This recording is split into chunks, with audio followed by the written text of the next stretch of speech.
கர்த்தருடைய பரிசுத்த நாமத்திற்கு மகிமை உண்டாவதாக. தேவன் அருளிய அப்ப மினிஸ்ட்ரி மூலமாக உங்களோடு தொடர்பு கொள்வதிலும் இந்த மகிழ்ச்சி அடைகிறோம்.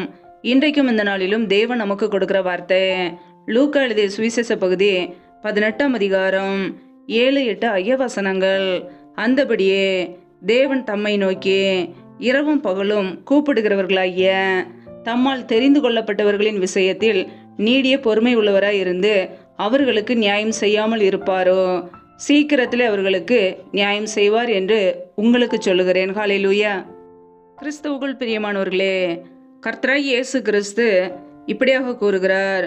தேவன் தம்மை நோக்கி இரவும் பகலும் கூப்பிடுகிறவர்களாகிய தம்மால் தெரிந்து கொள்ளப்பட்டவர்களின் விஷயத்தில் நீடிய பொறுமை உள்ளவராய் இருந்து அவர்களுக்கு நியாயம் செய்யாமல் இருப்பாரோ, சீக்கிரத்தில் அவர்களுக்கு நியாயம் செய்வார் என்று உங்களுக்கு சொல்கிறேன் என்கிறார். பிரியமானவர்களே, யாரெல்லாம் தேவனை நோக்கி இரவும் பகலும் கூப்பிடுகிறார்களோ, தேவனை நோக்கி ஜெபிக்கிறார்களோ, தேவன் நம்முடைய வாழ்க்கையிலே நியாயம் செய்கிறவர். ஹல்லேலூயா. நமக்கு நீதியை வாங்கி கொடுக்கிறவர். இந்த உலகத்திலே அநேக காரியங்களிலே அநியாயம்தான் நடக்கும், அநீதி தான் நடக்கும். ஆனால் நம்முடைய தேவன் நமக்கு நீதி செய்கிறவர், நீதியின் மேல் பிரியப்படுகிறவர். அவர் நீதிபரர். ஒரு நாளும் நமக்கு அவர் அநியாயம் செய்கிறதில்லை. பிரியமானவர்களே, ஒருவேளை இன்றைக்கு உங்களுடைய வாழ்க்கையிலே உங்களுக்கு விரோதமாய் உங்களுடைய வாழ்க்கையில அநியாயம் நடந்திருக்கலாம், அநீதி நடந்திருக்கலாம். தேவ சமூகத்திலே நீங்கள் அர்ப்பணிக்கும் பொழுது, அந்த காரியத்தை தெரிவிக்கும் பொழுது, ஏற்ற நேரத்திலே கர்த்தர் உங்களுக்கு நீதி வழங்குவார். இந்த உலகத்திலே நீதி கிடைக்காது. இந்த உலகத்திலே நமக்கு அநியாயம்தான் நடக்கும்.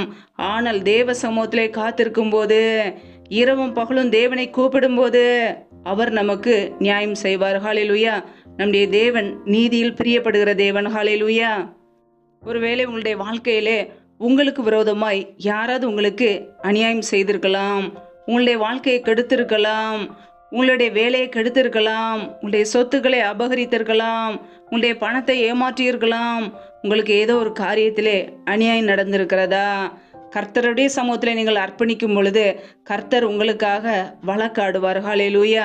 இந்த உலகத்திலே அநேக காரியங்களிலே அநீதி தான் நடக்கிறது. நியாயத்தை கேட்டால் நமக்கு நியாயம் கிடைக்காது.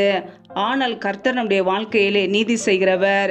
நீடிய பொறுமையோடு காத்திருந்து நமக்காக வழக்காடுவார். பிரியமானவர்களே, சீக்கிரத்தில் அவர்களுக்கு நியாயம் செய்வார்.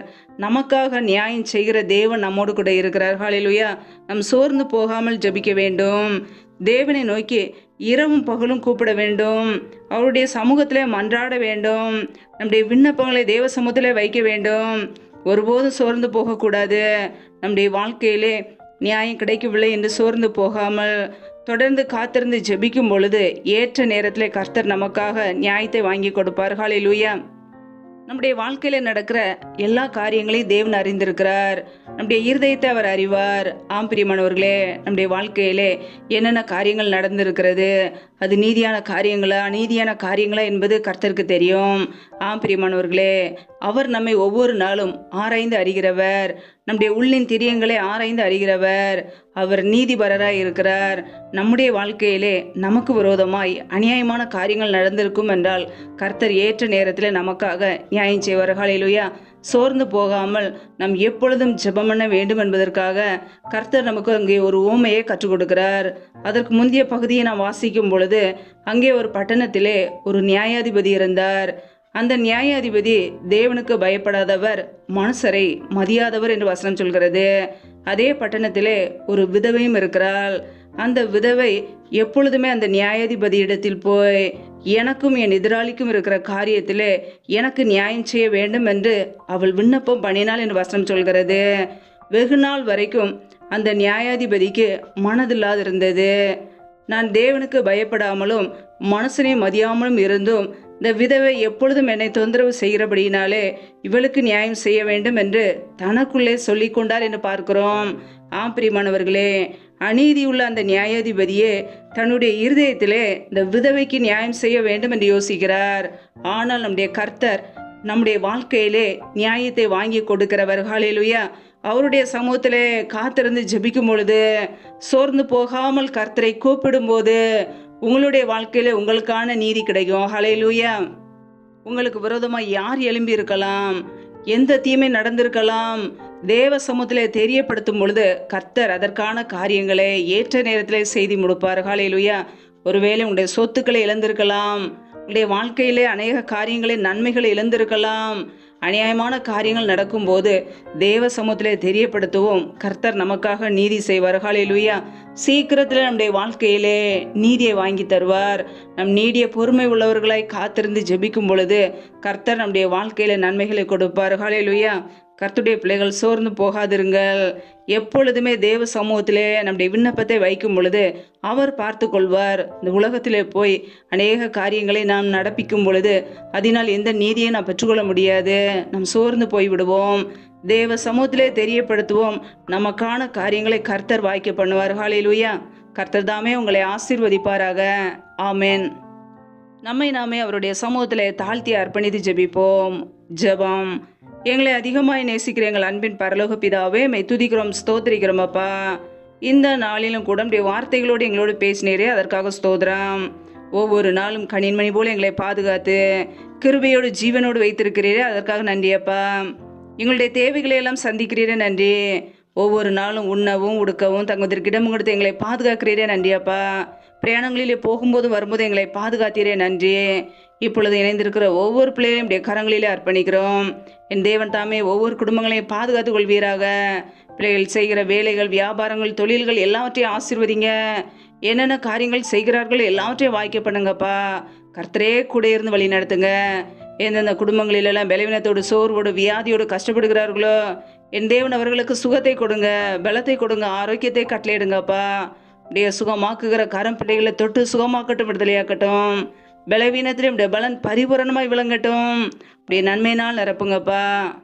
எந்தெந்த குடும்பங்களிலெல்லாம் வேலைக்காக காத்திருக்கிறார்களோ வேலை காரியங்களிலே நன்மை கட்டளையிடுங்கப்பா. தடைகள் எல்லாவற்றையும் நீக்கி போடுங்க.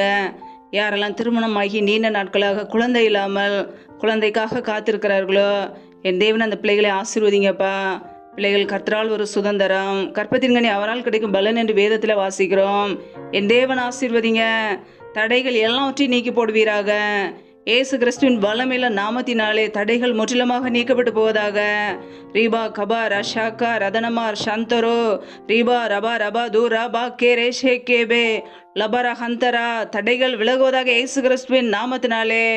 என் தேவன் ஒரு அற்புதத்தை கட்டளையிடுங்கப்பா. ரதன ஹந்தரோ ஷாலா ரதனமா ஹதூரபா. கர்த்தரே கூட இருந்து பிள்ளைகளை ஆசீர்வதிங்க. நம்முடைய கரங்களிலே அர்ப்பணிக்கிறோம். எந்தெந்த குடும்பங்களிலெல்லாம் திக்கற்றவர்களை தனிமையோடு வாழ்கிறார்களோ, கணவரால் கைவிடப்பட்ட ஒரு நிலைமையில யாருமே இல்லாமல் கஷ்டப்படுகிறார்களோ என் தேவன் அவர்களுக்கு உதவி செய்யுங்கப்பா. திக்கற்ற ஒவ்வொரு குடும்பத்துக்கும் நீரே தகப்பனாக இருந்து வழி நடத்துங்க. கர்த்தர் ஆசீர்வதிப்பீராக. எல்லா தேவைகளையும் சந்திங்கப்பா. நம்முடைய கரங்களிலே அர்ப்பணிக்கிறோம். எந்தெந்த குடும்பங்களிலெல்லாம் கணவன் மனைவிக்கிடையே பிரிவினையோடு பிரச்சனையோடு வாழ்கிறார்களோ, குடும்பத்தில் சமாதானம் இல்லாமல் நிம்மதி இல்லாமல் வாழ்கிறார்களோ என் தேவன் தேவ சமாதானத்தை கொடுங்கப்பா. சிலுவையில் சிந்திய ரத்தத்தினாலே எங்களுக்கு சமாதானத்தை உண்டாக்கியவர். ஒவ்வொரு குடும்பத்திலும் தெய்வீக சமாதானம் ஆளுகை செய்யட்டும். இப்படி நன்மையினால் நிரப்புங்கப்பா. இரவு நேரத்தில் இன்பமான நித்திரையை கொடுங்க. சத்துரு கொண்டு வருகிற போராட்டங்கள், பிரச்சனைகள், மரண பயங்கள், இருளின் அதிகாரங்கள், ஆபத்துகள், நாச மோசங்கள், தீமைகள், விக்னங்கள் எல்லாவற்றிற்கும் விலைக்கு எங்களை பாதுகாத்து கொள்ளுங்கப்பா. நீரே எங்களுக்கு அடைக்கலம், நீரே எங்களுக்கு கோட்டை. நாங்கள் நம்பியிருக்கிறவர் நீர் ஒருவர் மாத்திரமே. உம்முடைய சமூகத்திலே தாழ்த்துக்கிறோம். அதிகாலையில் எழுந்து தேவ சமூகத்திலே காத்திருக்க புது கிருபைகளை பற்றுகளை எங்களை அர்ப்பணிக்கிறோம். எங்களை ஆசீர்வதிப்பீராக. பாதுகாத்து கொள்ளுங்கப்பா. எல்லா துதி கன மகிமை எல்லாம் ஒருவருக்கே செலுத்துகிறோம்.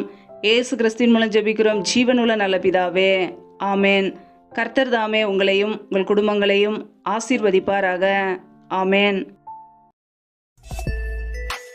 Thanks for watching. Please subscribe our channel. Click the like and share. Click the bell. God bless you.